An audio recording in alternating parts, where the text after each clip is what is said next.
Moi, je m'appelle Axel, j'ai 32 ans et avant de commencer la formation, j'étais dans un collectif de maraîchage et au moment où je me lance dans la formation, je commence un emploi dans les Vosges, dans un élevage avec des Vosgiennes. Moi, je me suis inscrite parce que même si mon chiffrage il était déjà pas mal entamé, j'avais besoin d'être rassurée, d'être encadrée par des personnes qui ont aussi, qui partagent cette vision de l'agriculture paysanne. Je disais c'était un bon choix des formateurs-formatrices d'axer pas mal le début de la formation sur des questionnements qui sont personnels, qui sont intimes, de pourquoi tu fais ça en fait, qu'est-ce qui t'amène là. Parce que si on réfléchit pas suffisamment à ses besoins, et ben on risque la catastrophe quoi, si on les prend pas assez en compte.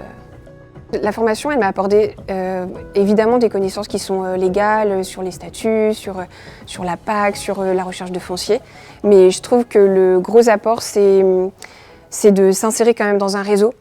Et aussi, ce qui était hyper précieux, c'était de rencontrer des paysans et des paysannes du milieu local. Et du coup, questionner avec elles leur modèle économique, ce qui marche pas, ça donne pas mal de ressources. Moi, j'ai trouvé que c'était bien que la formation, elle s'étale sur un certain temps. Et ça te permet de mûrir un petit peu. En fait, que si tout était condensé, j'ai l'impression qu'on n'aurait pas gagné autant en termes de réflexion. Et surtout, j'ai trouvé que c'était assez accessible d'avoir cet espacement des formations parce qu'on était plusieurs à avoir un travail en parallèle. Donc ça permettait de s'arranger avec l'employeur, de trouver un peu de flexibilité pour pouvoir y participer. Je pense que si j'avais quelqu'un en face de moi qui hésitait à s'installer et à qui il faudrait donner des conseils, je dirais tiens bon parce que c'est long comme processus.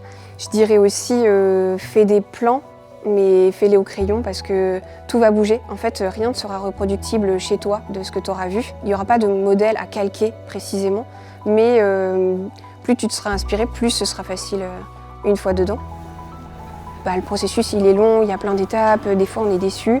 Moi, j'ai l'impression que la voie paysanne, c'est la voie la plus pertinente avec les bouleversements que le monde est en train de connaître. Et du coup, ça me donne beaucoup d'énergie.